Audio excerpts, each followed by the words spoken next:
1981. 8 fighter jets are spotted in the skies over Baghdad, preparing to attack.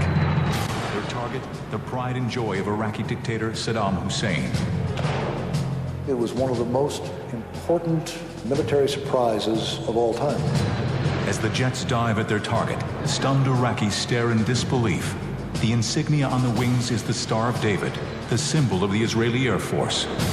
How could Israel strike from such a great distance without detection? It is something that has not been done before. For more than 2 decades, the Israelis have kept the details of this unprecedented mission a closely guarded state secret. We were not able to penetrate Israeli intelligence to gain any heads up about a potentially aggressive action against the reactor.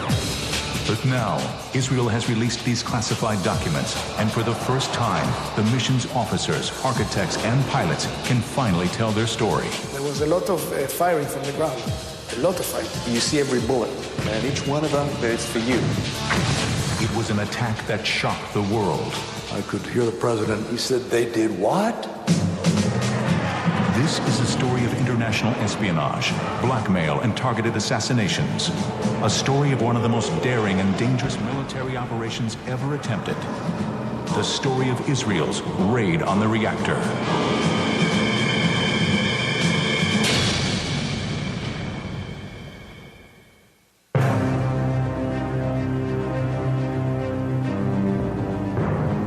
It is early in June 1981. Despite relative peace between Israel and the Arab world, Israeli Prime Minister Menachem Begin gives the green light for a top-secret military operation to proceed.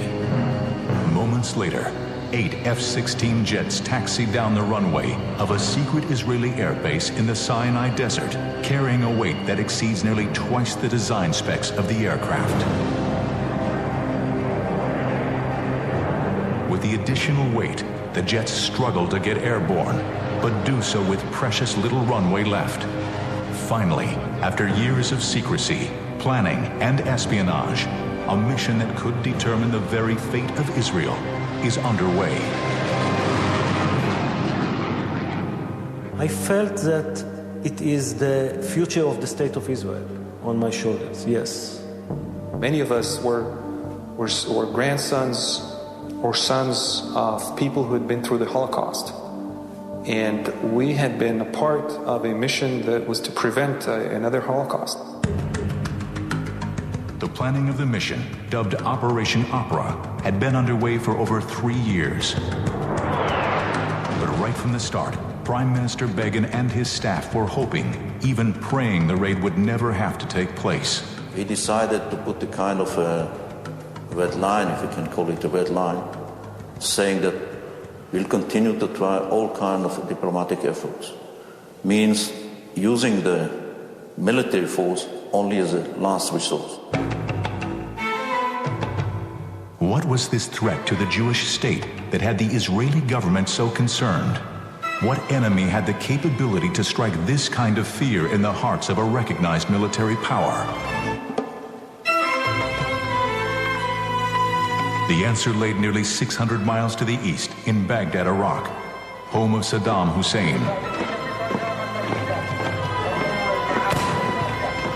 An article appeared in one of the major Baghdad newspapers saying that they would have a nuclear bomb to neutralize Israel.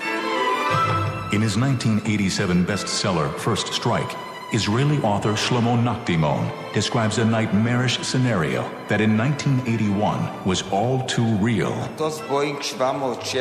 In the skies over Tel Aviv, an unidentified Boeing 707 is spotted approaching from the sea. All of a sudden, a huge dark object falls from underneath the airplane's wing. Would Saddam actually have used the nuclear bomb against Israel? Knowing Saddam Hussein, I think you have the answer.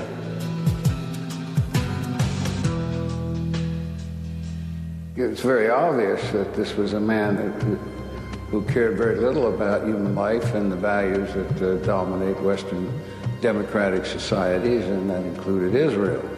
And they were dedicated to the destruction of Israel. He published a statement to the Iranian people telling them that this nuclear capability is not going to be used against them. We're talking about in the time of war with Iran, but against the Zionist entity.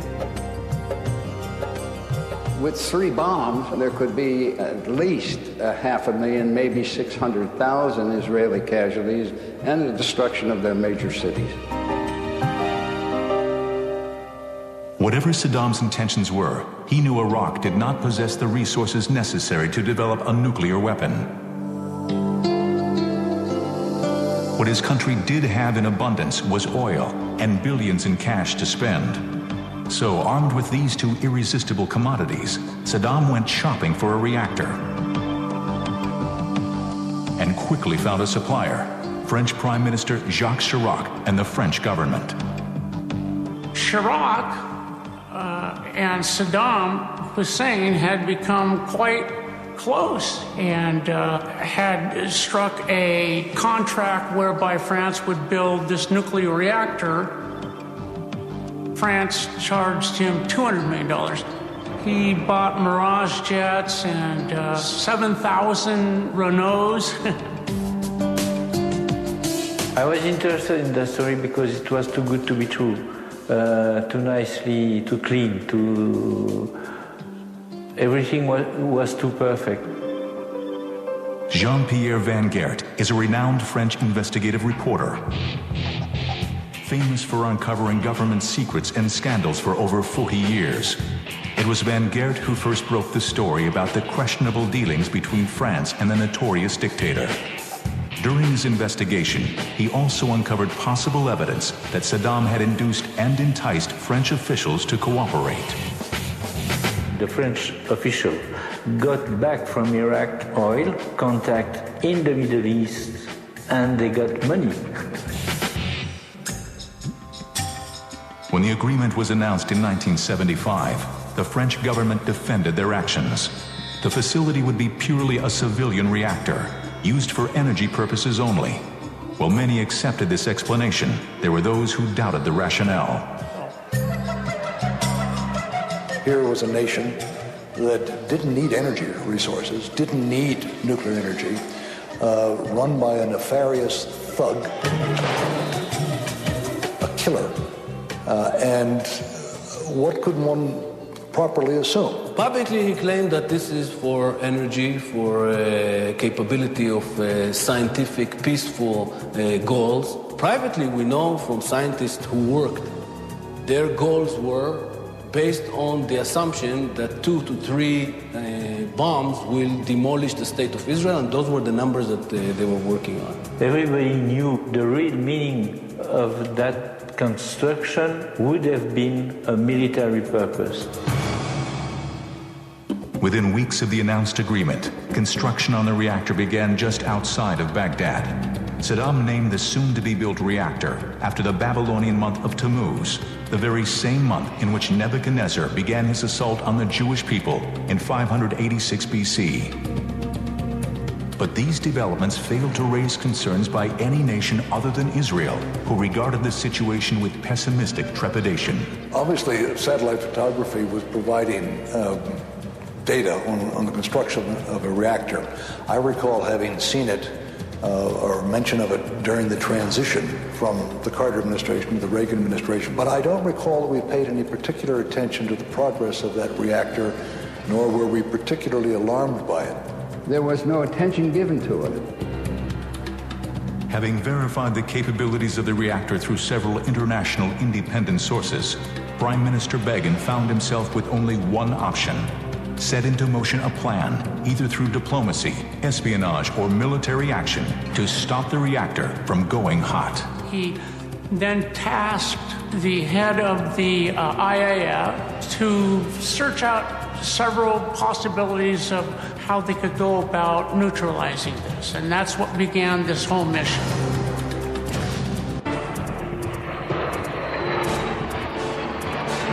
As the 8 Israeli F-16 fighter jets clear the runway, they streak towards their target. Within minutes, they are within Jordanian airspace. As planned, the pilots then descend to an unthinkable altitude of only 100 feet above the ground. We didn't want the enemy radar to see us, not in Saudi Arabia, not in Jordan, and not in Iraq, of course. Then, as they approach the Gulf of Aqaba, disaster strikes. And they flew right over this beautiful yacht, King Hussein of Jordan's yacht, and he looked up and saw 8 Israeli fighters heading east right above his yacht, which of course was shaking. And he figured out immediately what it's all about. So he called his officer on the ship to call command center in Amman to tell the brothers that the Israelis are coming to knock up the reactor. The pilots, unaware of the potential danger below, proceed on course. They initiate radio silence and will continue this way until they are ready to attack their target. The necessity for such a dangerous mission came only after all other attempts to halt the construction of the reactor failed. We concluded our assessment that we are going to have to act. Leaving him with very few alternatives, Begin reluctantly instructed his military commanders to begin planning Operation Opera. At the same time, Begin instructed the Mossad, Israel's famed secret service agency, to proceed with their own particular methods of delaying the construction. They decide to give lessons to prove that they can do things. And they did. The Mossad had found that the French were about ready to ship the core of the nuclear reactor to Iraq, and it was being stored at a warehouse in a French town on the Mediterranean. They put 2 charges of explosive to quote-unquote destroy the place. It did not destroy it enough, though. It could be patched up, and Iraq decided to patch it up, but it took another 6 months, so they delayed it for another 6 months. The Mossad was also able to infiltrate the French Atomic Energy Commission and identified a top Egyptian nuclear scientist working for Saddam in Paris. In a scenario right out of a spy novel, the agents offered him sex, money, and power in exchange for information on the reactor. He was not interested in doing any business with them. So the Mossad decided to just take him out then. On Saturday, June 14, 1980, Dr. Yahya El-Meshed checked into the upscale Meridian Hotel in Paris. Mossad, bad guys, send an escort girl to the room of that poor guy. When he opened the door, they slit his throat. They didn't steal anything. Now, a prostitute had been in the hallway. She fled, but she contacted the police. And before she was able to be interviewed, a black Mercedes ran her over and then disappeared. So she was killed before she was able to say anything. Over the course of the development of the reactor, various news agencies reported that nearly a dozen nuclear scientists working on the project lost their lives. Many of the deaths were blamed on the Mossad. There were some successes all the way. I cannot refer to details, but it's been done. Despite the espionage, the murders, the sabotage, it was clear to the Israelis that nothing was going to stop Saddam from completing the construction of the reactor. There was a moment that the Mossad notified the Prime Minister that they had exhausted all of their resources. And at the moment this notice was received, it was clear it was a green light for the attack. After escaping Jordanian airspace apparently undetected, the 8 F-16s enter Saudi Arabia airspace.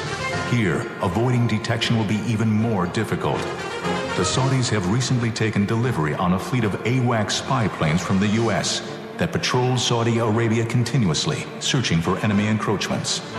To further complicate matters, the landscape has changed drastically. Flying just 100 feet above the ground now becomes a challenging task, even for the most seasoned of the Israeli pilots, as they must negotiate the peaks and valleys that dot the topography. It is over Saudi Arabia that the squadron must execute the first of several never-before-tried dangerous maneuvers.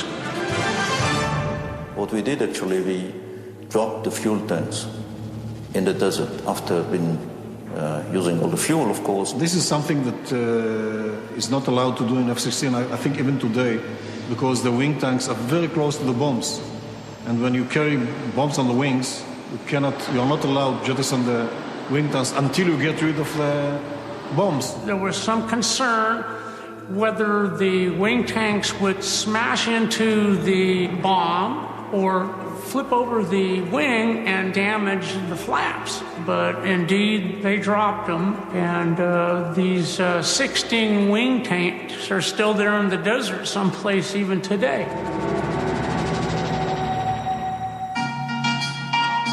Dropping the wing tanks was the only maneuver the pilots had not practiced in their intensive training that had begun some 10 months earlier. Yet had the mission proceeded as originally planned, none of the 8 pilots would have been over Saudi Arabia now, much less worrying about external fuel tanks. We didn't have F-16. F-16 arrived only July 1980. Ivry's initial plan called for an armed incursion into Iraq, but a similar mission by the United States military to rescue the hostages in Iran was a complete failure, and one which forced the Israelis to rethink their plan. Before an alternative plan could be conceived, a seemingly unrelated event in the Middle East took place that set in motion a chain of fortuitous events for Israel. In 1979, fundamentalist Iranians overthrew the Shah of Iran. Prior to the coup, the Shah had ordered 76 new top-of-the-line F-16 fighter jets that now could not be delivered to the new hostile government. The State Department offered them to Israel, and of course they immediately said, yeah. That then changed Ivry's thinking completely.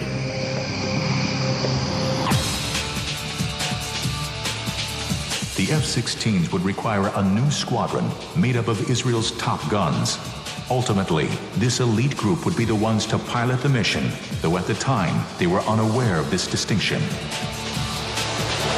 The General called me and Lieutenant Colonel Raz, and they told us that he picked us as the first commanders because we had an experience in air-to-ground missions, and he would like us to concentrate on air-to-ground missions.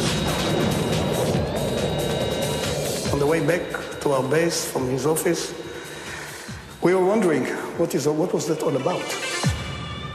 Regardless of the directives, all the pilots were exhilarated to be chosen to initiate Israel's state-of-the-art fighter. It's cozy. It's built like a glove. It's built for the pilot. It was built by pilots. Much easier to fly than an F-15. A lot of thought for the pilot's ability to do a lot of things at the same time. Maneuver the airplane while operating the radar systems, the weapon systems. So it's a fighter pilot's fighter. It was only after the pilots had returned from their formal training in Utah that General Ivry revealed the details of the mission to the group. Their reaction was as he expected. I was shocked because I didn't know that Iraq had a nuclear program, let alone thought about getting to Baghdad, which was quite a distance away. It didn't cross our mind that it was anything like this. There was a big map on the wall with a small pin southeast of Baghdad, and we were told that there is a nuclear reactor there. We thought that they are planning a mission to destroy it. Once the mission was revealed, the real training began. We had trained at flying at a very low altitude for a long time in a close formation, and the F-16 had special problems that had to be dealt with.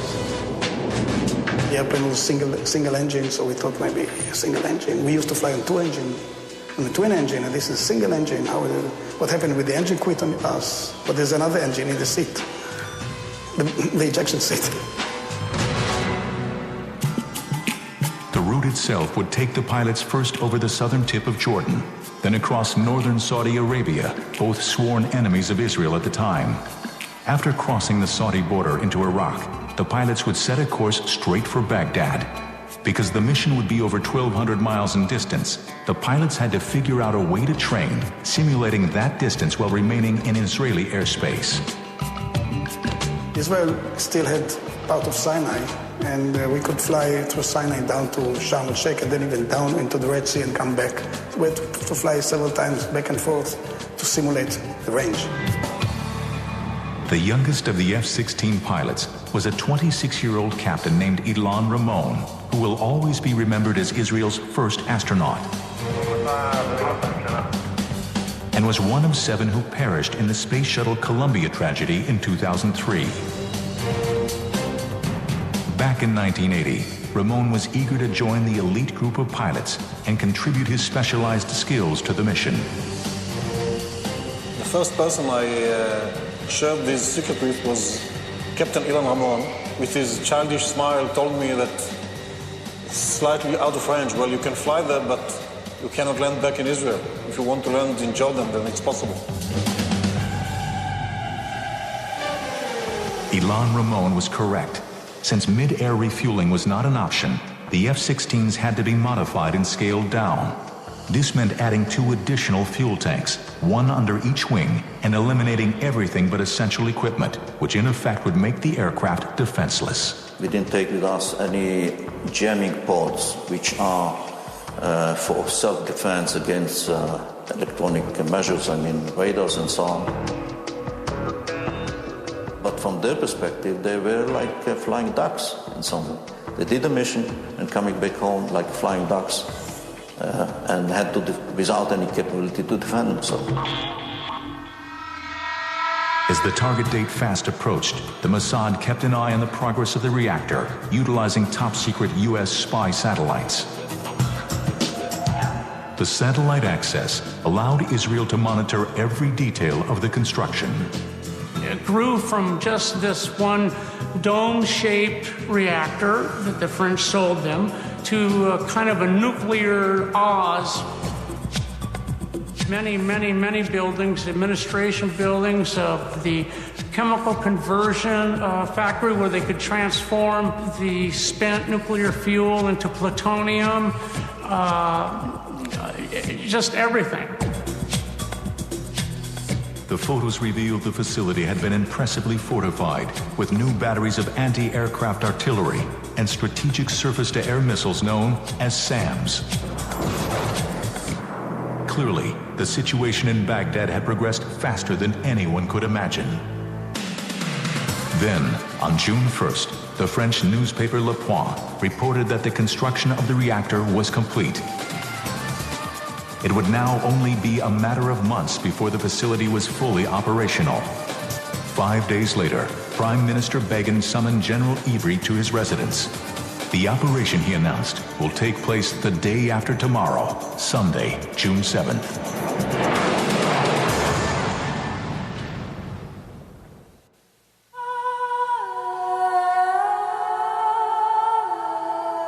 Sunday, June 7th, 1981, was another typical summer day throughout Israel. From the holy city of Jerusalem to the modern metropolis of Tel Aviv, there was nothing to indicate this was going to be anything but just another Sunday. However, at Eitzion, the secret Israeli airbase in the Sinai, June 7th was anything but typical. All of the pilots had reported to the base the day before, and now they were busy thoroughly inspecting each of the F-16s. When I did the round, checking the airplane, before that I all of a sudden felt myself touching the airplane and caressing it. You kind of want the airplane to have a personality in the sense that you may break the next flight or the flight before, something may go wrong, but don't go wrong on me this time. The final briefing came later that morning. General Ivry addressed the squadron with rhetoric that left no doubt in the minds of the pilots about the enormity of the undertaking. And he said, okay, you guys, if you succeed, you will save Israel for eternity. I told him, listen, there's one simple fact. They cannot stop us from getting there. I don't know if we can come back. They cannot stop us. After the briefing, the pilots had several hours to be alone with their thoughts and to contemplate what lay ahead. Amir Nahumi, who would lead the second of two formations, was overwhelmed. There, when I first felt the gravity of this mission, how heavy it is for us. I distinctly remember that I felt that Ilan Ramon, who was my wingman, and myself were going to be killed, and couldn't share the information with my wife or anybody else. And I remember that I came to peace with myself on the day of the mission, because I'm named after my grandfather, who had died in a concentration camp. And I felt that I'm flying for him, and there's some calm in it, that you know that there is a meaning to whatever happens to you.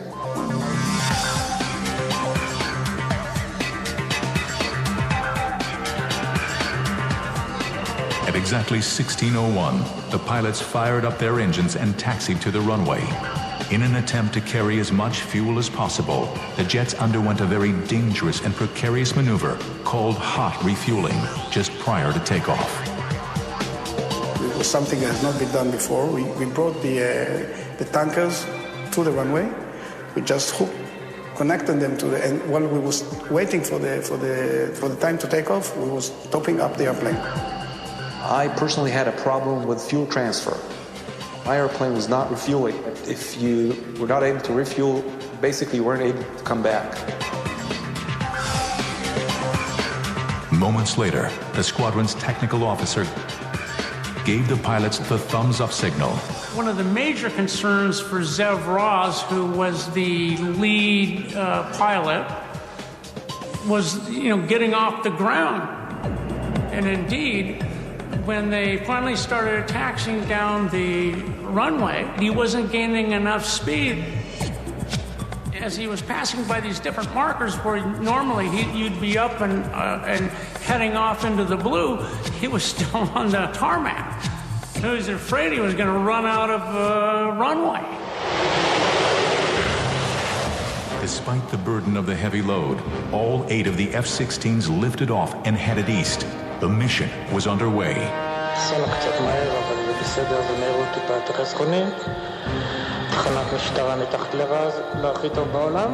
Now, some 90 minutes later, the pilots were nearing Iraqi airspace.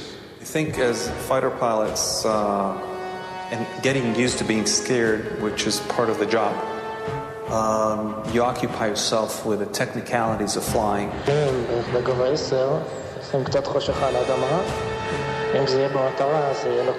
So you're making sure you're not flying into the ground. You can't talk to your buddies because there's a radio silence, electronic silence. But you have time to think. And maybe even enjoy the scenery a little bit to take your mind off what's going to happen. This was a terrain that we never flew above. This was a terrain well defended.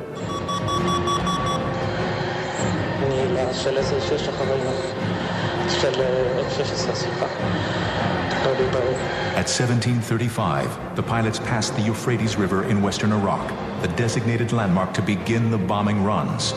Each pilot now accelerated their airspeed to 540 knots. And now flying at 50 feet becomes very difficult. So you really have to concentrate on your flying. And all you see is your buddy in front of you, and we were 4 pairs about 3 seconds apart. Miles away in Baghdad. Like in Israel, it was a very typical Sunday afternoon. Most people were enjoying the day off from work, including all the French technicians working at the reactor. And this was a detail that had not been overlooked by the Israelis. We decided, according to our assessment, that much less employees are going to be, at least French employees, on Sunday, so we decided to launch the attack on Sunday.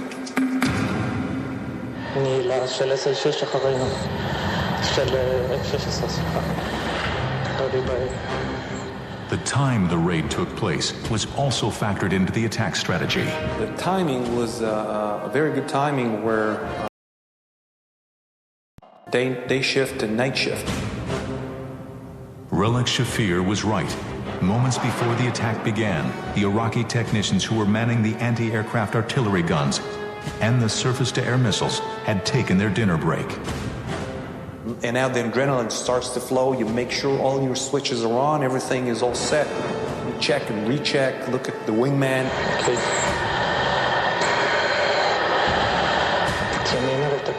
Where the other guys are, look forward and wait for the fire to begin. Relek and the other pilots would have to wait for the anti-aircraft firing to begin, because for some inexplicable reason, the guards at the reactor site had turned off the radar that could have intercepted the attacking F-16s. When we turned on the radars and we saw that there were no fighters over Baghdad, we were really surprised. We were surprised, and in a way we were even disappointed.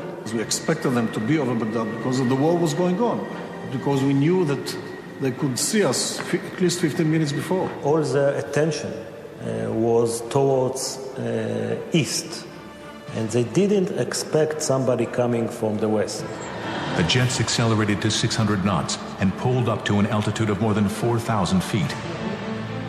With the target in sight, they were now ready to begin their dive. But as the jets screamed towards the target, Zev Raz discovered he had misjudged the dive point and would not be able to hit the reactor dome. So Yadlin, his wingman, cut in underneath Raz and became the #1 bomber instead of Raz. In the meantime, Raz did a loop-de-loop with his plane and came in behind Yadlin.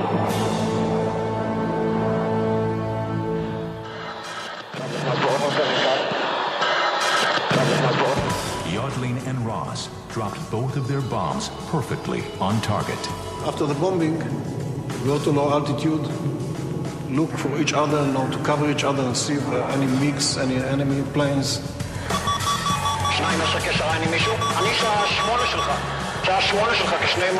Any surface-to-air missiles fired at us, we saw nothing. So then after something like, I think, 2 minutes flying at low altitude at high speed, we climbed to 40,000 feet. By the time Relek Shafir and Ilan Ramon made their run, the Iraqi guards had scrambled back to their posts and had opened fire. So you see every bullet, and each one of them, you have a feeling that it's for you. And now you're just locked into the target where you're going to put your pipper and your gun sight.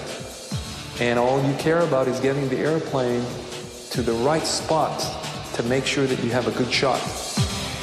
And then the release point. 2 tons get released from the airplane.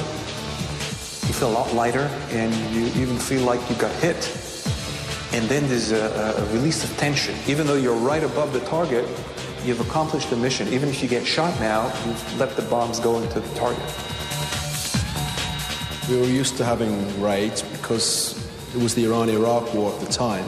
So every now and again we'd have an air raid warning and planes would come over.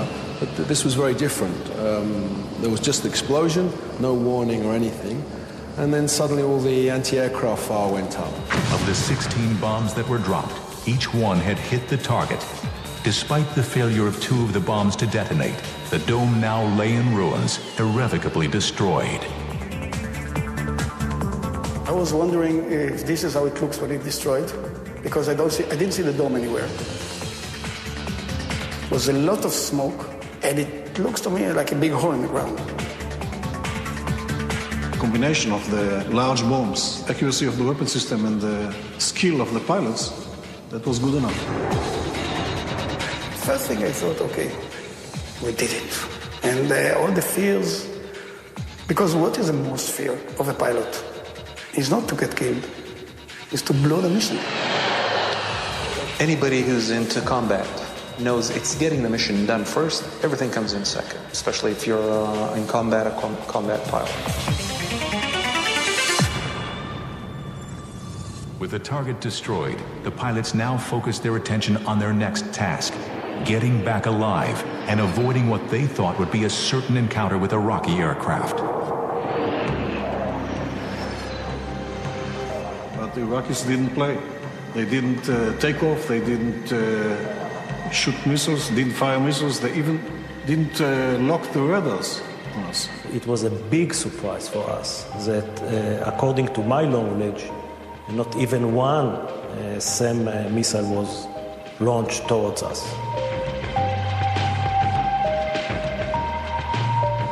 Even after the bombing, on the way back, 40,000 feet for more than 90 minutes, they didn't try to intercept us. Okay. And then we start, chatting over the radio, and Ivry was, for the first time, I think in history, he just came over the frequency and said, guys, it's not done yet. You have to land. So shut up.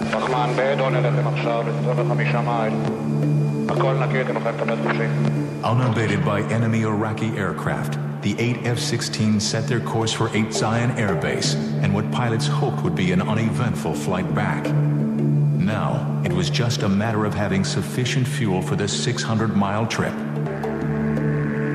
All of us came back, but with not the last drop, but very, very, very close to that. Minutes after the attack, Begin received a call from General Ivry. The bombing was a complete success. 90 minutes later, he received more good news. All the pilots had returned alive. Everything had gone as planned. The only miscalculation was Relic Shafir's prediction that he and Alain Ramon would not make it back alive. When I got out, Elon was in the next shelter, and we just hugged for about a minute, didn't say a word, we just hugged each other for about a minute. If you touch someone, you know you are okay. You're alive. It was a great moment that I cherished, I still cherish.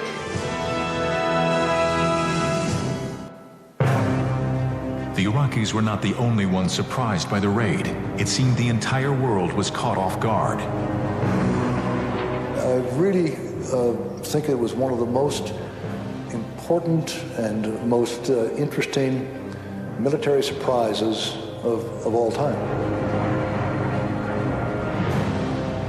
I think the magnificence of the operation was reflected in the fact that it had been under consideration for more than a year and that it had not leaked, and that we were not able to penetrate Israeli intelligence to gain any heads up about potentially aggressive, if you call it aggressive, action against the reactor.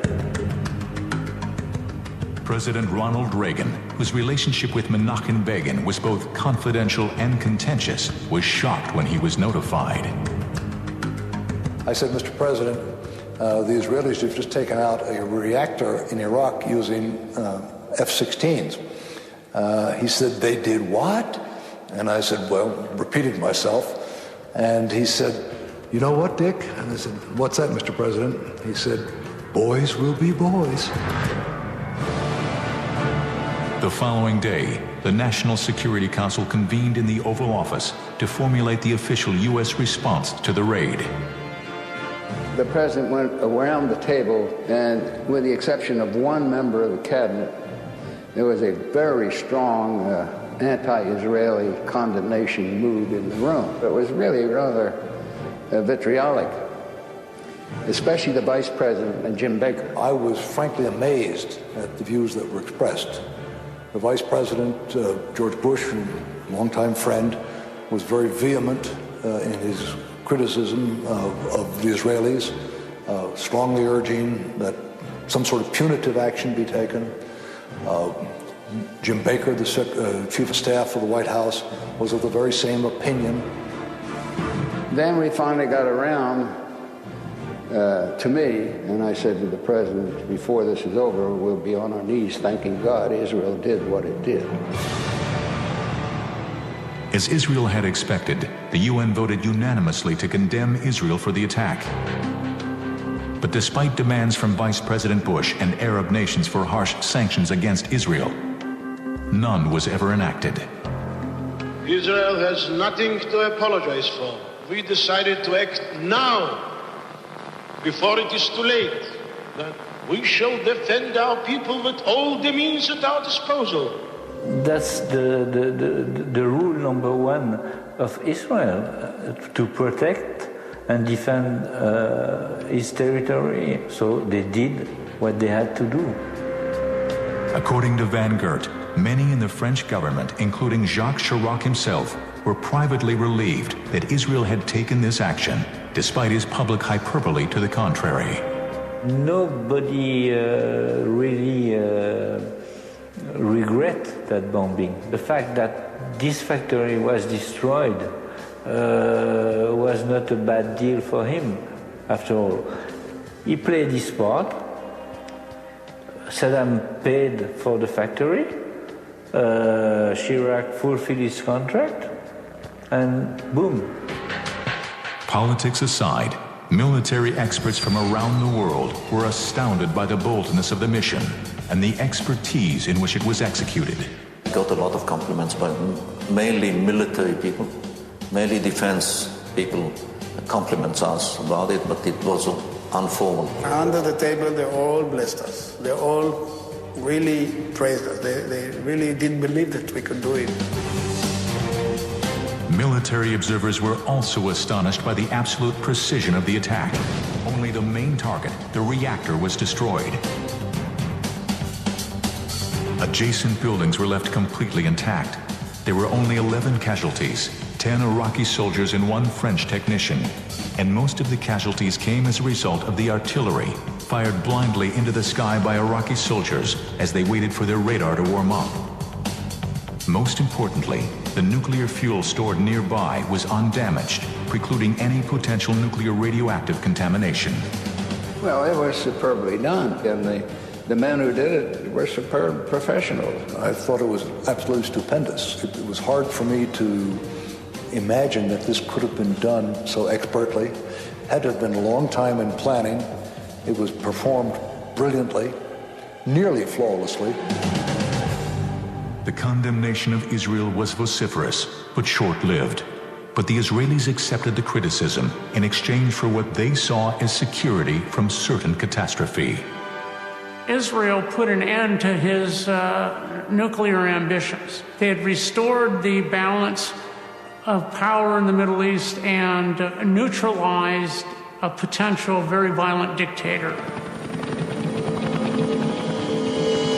It would be nearly a decade before the rest of the world understood the significance of the mission. In 1991, Saddam invaded neighboring Kuwait, which ultimately led to U.S. intervention and Desert Storm. Obviously, the history would have changed because Saddam Hussein, being under pressure with a possible nuclear weapon, would have acted differently with a lot more boldness. And I'm not sure that the United States would have acted the way it did, knowing that he has that kind of capability. After the victory in Desert Storm, David Every, then the Israeli ambassador to the United States, found out just how much the U.S. military echoed those sentiments. Dick Cheney wrote a letter to David Every, and it was a photograph from the satellite of the destroyed reactor site. And below it, Cheney had written, "If it weren't for you, Desert Storm wouldn't have been a success." We had felt at the time that we had the burden of keeping up the security of the Jewish people, not just the Israeli nation. And that was a genuine feeling that I think ran through our minds from day one of flight school.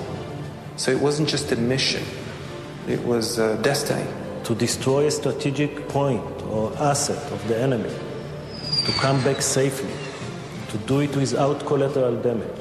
This is a wonderful example of what you can achieve with air power.